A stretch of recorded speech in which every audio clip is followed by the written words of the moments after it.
So for our 8th example, we have this linear inequality. And remember, I need to solve for x. And whatever I do to solve for x, I need to do to the left-hand side and the right-hand side of the inequality. So I'm going to get rid of dividing by 5. So I do the inverse operation. The opposite of dividing by 5 is multiplying by 5. So if I multiply by 5 and divide by 5, they cancel. What I do to the middle, I must do to the left and right. So that means I must multiply the negative 2 by 5. And I must multiply this 5 by 5. So what am I left with? I'm left with negative 10 is less than or equal to 2 minus x, which is less than or equal to 25. Okay, still solving for x. Let's get rid of the 2. I take the 2 over, I subtract 2 to get rid of it here, because 2 minus 2 cancel. And what I do to one side, I do to the other side. So I have 10, negative 10 minus 2 gives me negative 12. Which is less than or equal to negative x, which is less than or equal to 23.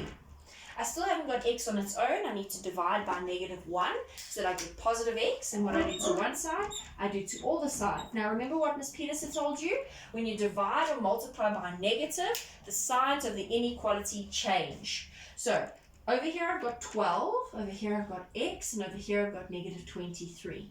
But instead of having it this way, I'm going to change it to looking like that.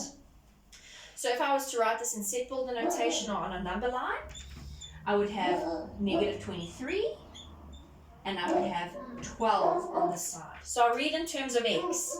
X is smaller than 12. So first I'd have x is smaller than 12, so it'd be going down from 12 onward with a closed dot because it's included. And then I also have x is bigger than negative 23. So from negative 23, x is bigger with a small solid dot because it's included. So where does our interval lie? Our interval lies between here where those lines overlap. So from negative 23 to 12, x lies between them. So x is bigger than 23 but smaller than 12, and you can see it here. It's bigger than negative 23 but smaller than 12. And in interval notation, how would it look? I'm just writing it up here.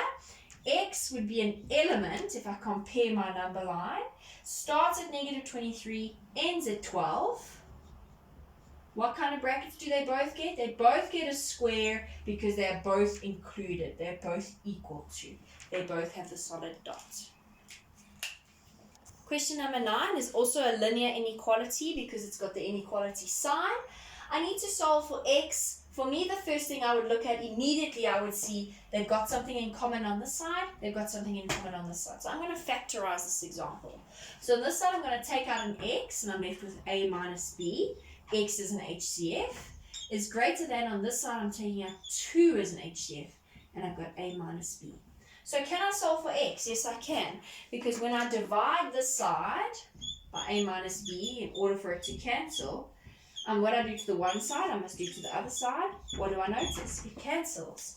And I'm left with x is bigger than 2. There's my inequality. In a number line or set builder notation, it's going to look like this. Here's my number line. Here's 2. X is bigger than 2. So it must be greater than 2, heading towards positive infinity. What kind of a dot does it get? It gets an open dot because it's not equal to 2 either. It's just bigger than 2, not equal to 2. And then in interval notation, x would be an element, or x exists, from 2 onwards. Everything bigger than 2. So from 2 onwards, there's no stopping it. It just gets bigger. What kind of brackets? Infinity always has a round bracket, and 2 must have a round bracket because it's not included 2. It's not equal to 2. And that would be interval notation. And that is the end of your revision for equations. Good luck for your online SBA tomorrow.